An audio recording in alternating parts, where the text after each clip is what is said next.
Hola, ¿qué tal? Et bienvenue sur la chaîne des personnes qui souhaitent avoir un style de vie beaucoup plus sain. Et dans cette vidéo, j'aimerais te parler du fer.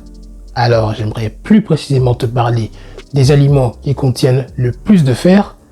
Mais du coup, qu'est-ce que c'est le fer? Parce que peut-être que tu sais pas forcément ce que c'est ou forcément à quoi ça sert.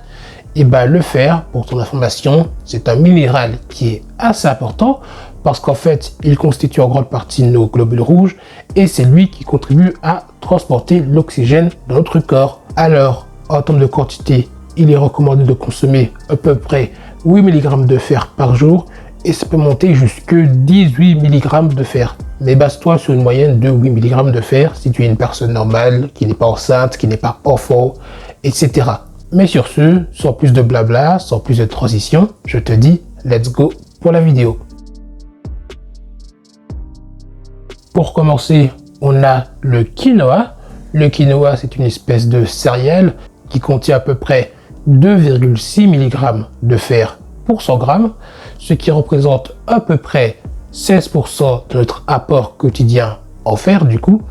Et le quinoa ne s'arrête pas là parce que tu peux y retrouver, ou plutôt tu peux ne pas y retrouver du gluten.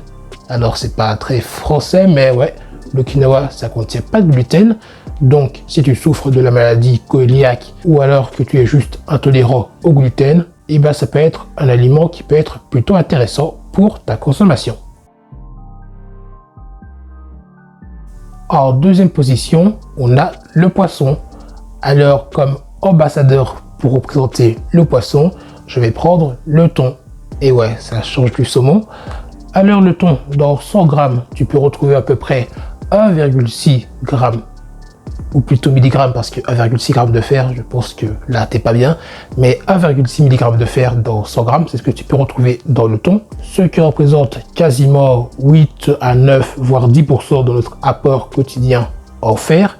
En plus, le thon, ça contient pas que ça, parce que ça contient également des bonnes graisses, comme par exemple les acides gras oméga 3, qui sont bonnes pour la santé de notre cœur, de notre cerveau. Elles permettent de réduire l'inflammation, elles contribuent à renforcer le système immunitaire. Bref, les oméga 3, c'est de la balle.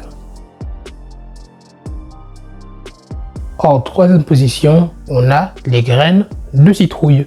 Alors les graines de citrouille, dans 100 g de graines de citrouille, tu peux retrouver l'équivalent de 3,3 mg de fer, ce qui représente plus de 15% de notre apport en fer quotidien. En plus, les graines de citrouille, c'est également une super source de vitamine K.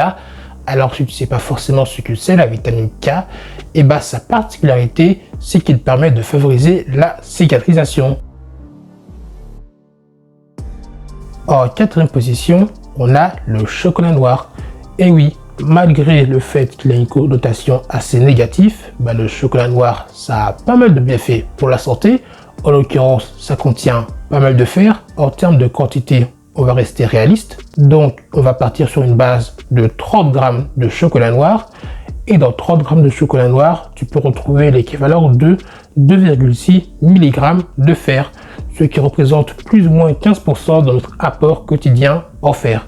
Autant dire que c'est quand même plutôt pas mal. En plus, encore dans 30 g de chocolat noir, tu peux également retrouver jusque 50% de cuivre et également une vingtaine de pourcents de magnésium.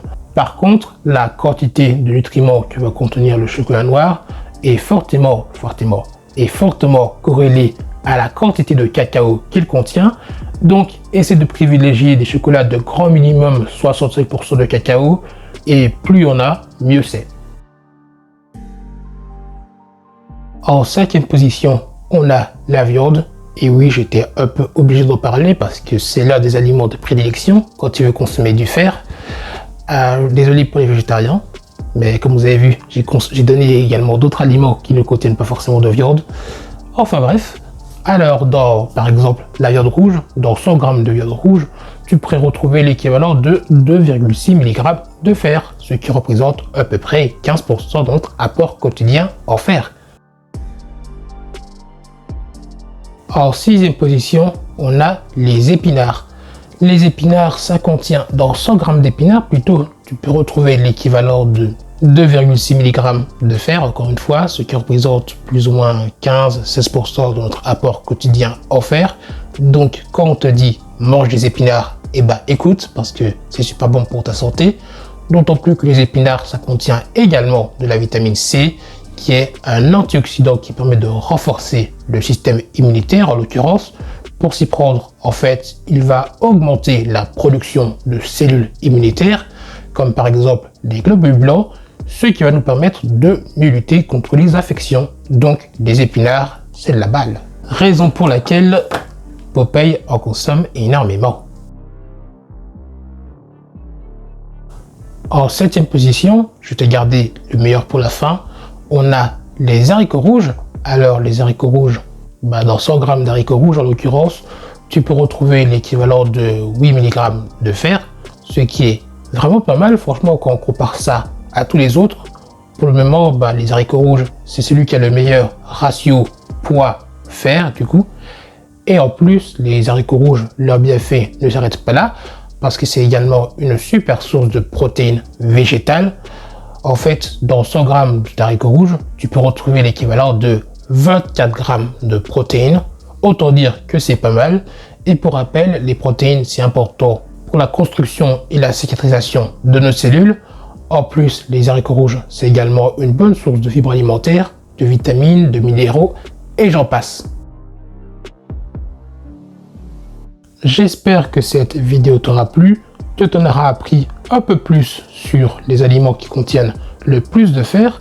D'ailleurs, si ce type de contenu t'intéresse, sache que j'ai une newsletter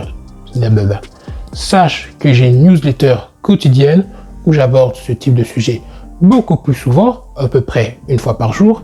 C'est le premier lien en description et sur celui-ci, je parle beaucoup plus souvent de style de vie sain et de nutrition. Sur ce, je te dis à la prochaine et prends soin de toi.